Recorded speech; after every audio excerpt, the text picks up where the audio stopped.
And that is a clip from The Life of Chuck. I'm delighted to say I've been joined by, it stars Tom Hiddleston, Chiwetel Ejiofor. Gentlemen, welcome. How are you? Well, thank you. Good. Yeah, Yeah. thank you. Very nice to see you. You're both looking spectacularly healthy. Thank you. Chiwetel especially.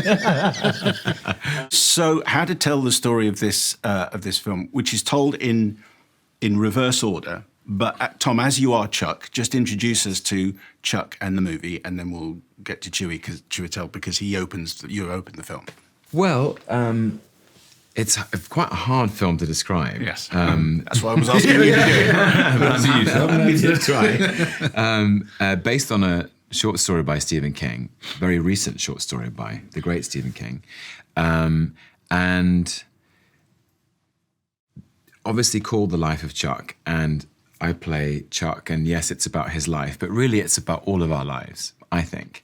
And it's about how Chuck Krantz is an ordinary guy.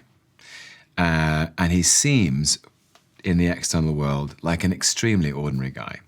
And when I play him, he's an accountant, wearing a grey suit. He's Mr. Businessman, walking to the business conference and staying in the business hotel. And on an average day, he might seem unremarkable. But on the day I play him, he sets his briefcase down and listens to the music of a busking drummer. And it's surprising to the drummer and surprising to him. And he dances. And it's a kind of explosion of spontaneity and freedom.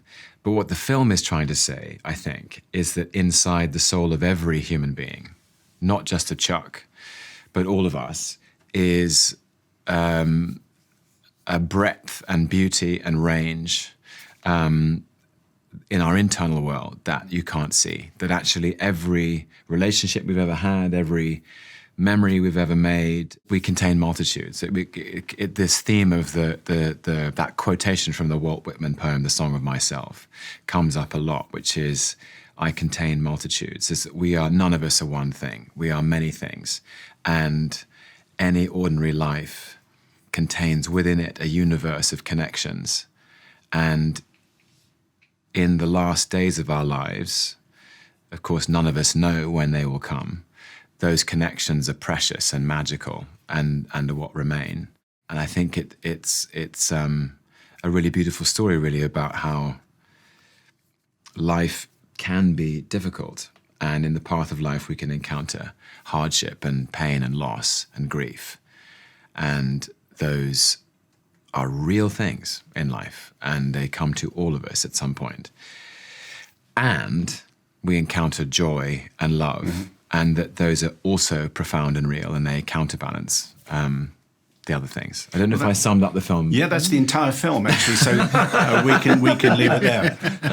Okay. Chiwetel, so you kind of open the film, and we start with, things going terribly wrong, so introduce us to Marty. Yeah, so I play Marty Anderson, and he starts off in the first part of the film, which is Act 3, but is Act 1 as you watch the film.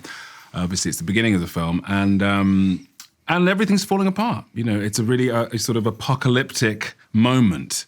And what I loved about this as an idea was that it wasn't just it's not the sort of hysterical form of that. It's not the kind of crazy dynamics of the end of the world or something. It's the moment after that. It's when you have to kind of get up on the Wednesday and still try and figure out what the business of the day is, And I think it was something we all sort of experienced in some form, collectively during COVID, that all of the panic and the anxiety, and there wasn't one of us who wasn't worried about somebody or some people in our lives, or ourselves,